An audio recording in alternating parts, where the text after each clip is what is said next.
cares? I think everyone's ready. I'm killing game guys. Oh yeah, and guess what your thing can't do that I can? That's what she said. Pack a bomb load.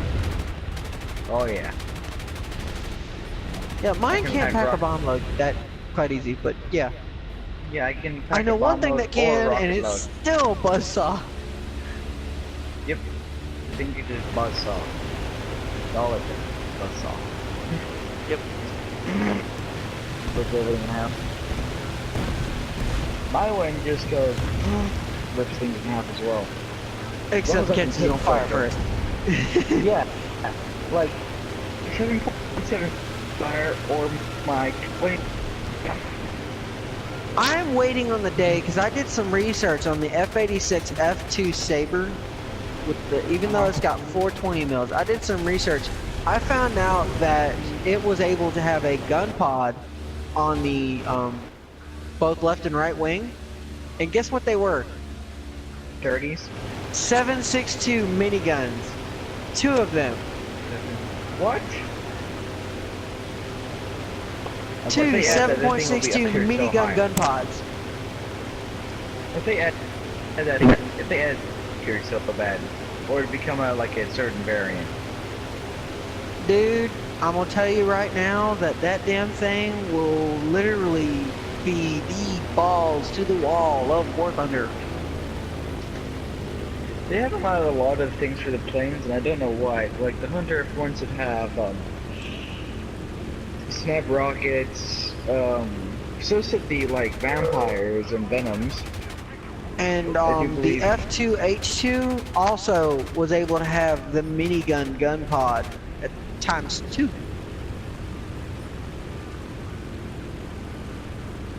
Dude, I did a lot of research on a lot of these planes and jets because I'm a big airplane fanatic. I love aircraft. I mean, but I'm telling you, some of these aircraft had a lot of shit that War Thunder's not putting in because they know that War Thunder just knows that it'll just be OP as fuck. Like for Gaijin example, knows. They don't have the Mosquito Mark 1. You know why they don't want to add that? I'm assuming it had 37 in front of it. Take the Mosquito, give it a 4,000 pound bomb, and then put it in a lower tier. Yeah, that's pretty Like- much what would happen is instant shitstorm. Shitfest. No, Instant and I mean shitfest. not like 4.0. I'm talking 2.7. Yeah, that would You be know an why? instant shitfest. You know why it's that low VR? No guns. It would rely purely on speed in order to get away from enemy combat. But it'd be able to drop one 4,000 pound bomb on each base over and over and over and over and over again till the game ends. It'd be like Wellington flying out, going 500 kilometers per hour, and then being able to outturn fighters. That's just mean on a molecular level, dude. The Right? the 84, it did have Hydras, but it also had the capability of packing the gun pod along with on both left and right wing with the Hydras. And see, that's the thing. Back when the AD4 existed, along with the Saber and the whole fucking thing, they had gun pods. The F3D1 had 2 Vulcan 20mm minigun gun pods, along with its 420 mils. The F2H2 had a 7.62 by 39 gun pod ×2 under its main fuselage. Got him. The F86 F2, where the damn whatever you call those fucking things that hold the bombs on there, on those wings. It had 2 gun pods right there. 2 small gun pods. They look like the same shape as a bomb, but the damn thing was a fucking minigun. The Cannon Barracks would be able to hold cluster bombs. And see, See, that's the thing. They realize that when you put this real modern day shit in the fucking game, the game's a total clusterfuck. That's why they don't want to add it, is because they know that a lot of players, once they get it, it's going to be a complete clusterfuck. Sorry, guys. I'm filming this game. I gotta kill. Don't kill them. You're right. Good. Awesome. We're waiting. Yeah, It's all good. The B-57B had hydropods just like the fucking Italian bomber or Japanese, Italian, it was the Italian or the French bomber that they have that has those damn rocket pods. You're gonna laugh at this, but they got one of the worst variants of the Mosquito FB in this game. I already know it. Mosquito FB went up to like Mark 15. This is the Mark 6. The Mark 6 wasn't horrible, but No, the Mark did 6 pretty good is shit. like just the FB variant. It's like moved over from the bomber variant to the FB variant. Mm. And then the Mark 16 is the Tepsi variant, which also I think went to like Mark 24. So they didn't even get the good version of this fucking plane, but it's still fucking badass. Oh, I don't doubt it. 28 second turn rate, 8.5 meter per second climb, 618 kilometers per hour speed, 4 20mm Mark II Hispanos with 600 rounds, 4 7.7 Browning machine guns with 2,000 rounds, capability for the 2 500-pound bombs, or 8 RP-3 rockets. Is it 8 RP-3 rockets? Is it 8 RP-3? Yeah, 8 RP-3 rockets.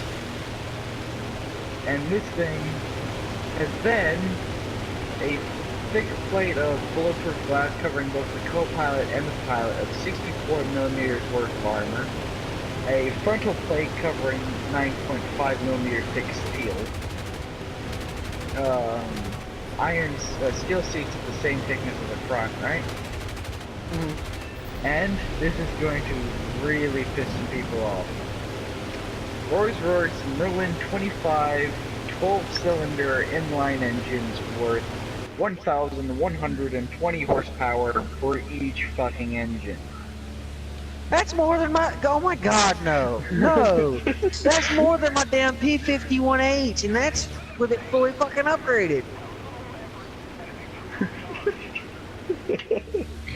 This thing can The climb fuck, 20. man? This thing can climb 20 meters per second at a 20-degree angle. Score I got. Right? And this is gonna really piss you off too. I got into a match with a BV, like 2 BVs. I flew right in between them. Like, they were stacked on top of each other. I killed one BV. The other BV starts opening his guns, right? He does literally no damage to me. He hits me so many times and all of it sparks. Fucking paperweight. Right? Also, this is gonna piss you off You're a again. fucking paper plane. Why didn't you catch on fire? This is gonna piss you off in Because that's what time the too. Okay. damn. That's what those planes were known for. Because they were called Wooden Wonders. Yeah, except they weren't known for catching on fire, actually. It's Sadly. quite the opposite. Okay, you know what happens when aluminum gets hit, right? Like metal gets hit? Yeah. It fractures and spalls, which is how you have AP rounds in tanks, right? Now this is made out of wood. So if you take a round and you hit a piece of wood, like, just example, like take an axe and hit a piece of wood, what's gonna happen to it? It's gonna split and splinter. Yeah, it's gonna split and splinter. But if you're going so fast through the wood, all it's gonna do is create a little tiny hole where the bullet was. And that's all it's gonna do. The bullet is not gonna hit through the thing, cause spalling and then rip through even more of the wing because of the spalling effect. It's just gonna go straight through. That's it. Right? Kind of like a flesh wound. Yeah.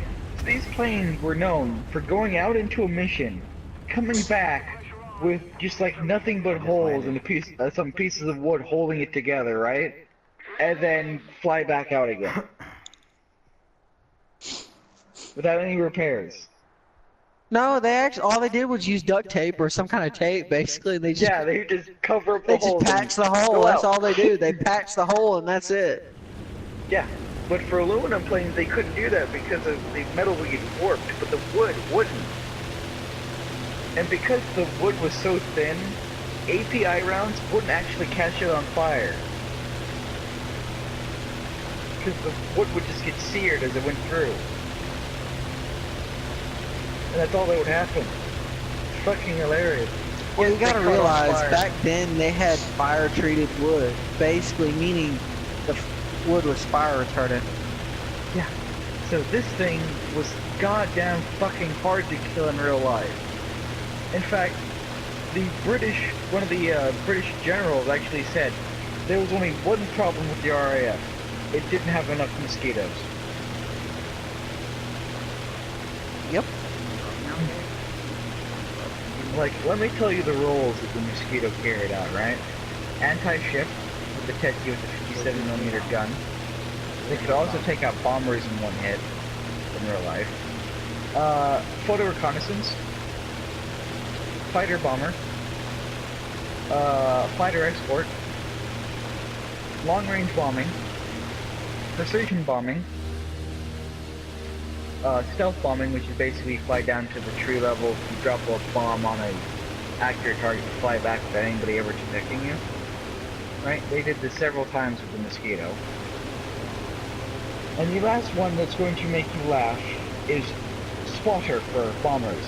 They would fly over a city, drop a shit ton of flares on the bombing target, fly off again, and the Lancasters would come in, see the flares, drop their bomb load on that designated target, and instead of having a 1% chance of hitting the bombs, they had more like a 98% chance of hitting their bombs.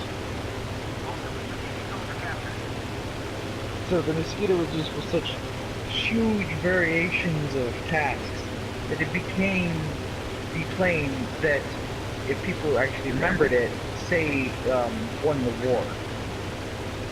Well, it came close to winning the war. I mean, the Mustang was actually do you know the Mustang and the P-47 N-15 were known as the heroes of the ground dogs? Yeah. You know what ground dogs were in World War II, right? Do you believe ground forces? Yep. That's what the Air Force called them. Well, the thing is, when the ground dogs, what they would do is they'd call for an airstrike. They would have P-47s, multiple variants. They would have P-51 Mustangs flying over. And I'm telling you, they had the one thing I will give them credit for, Gaijin credit for, is the F-82E was a bomber interceptor. It was also a ground support aircraft, also a spotter. The F-82 was an aircraft known for its high capability, high long range, and ability to support ground forces and literally beat the enemy into submission. Because the one thing, the gun pod was an absolute go-to for this aircraft, for both ground strafing and fucking knocking down planes like cream and butter.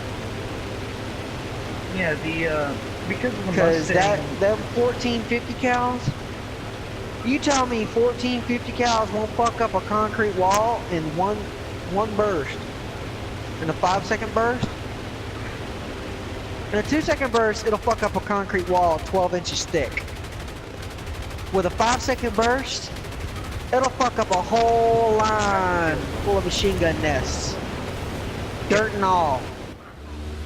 The reason why the Mosquito was credited as winning the war is because of all the roles they could fulfill. Not to mention because of the capability of both being a fighter escort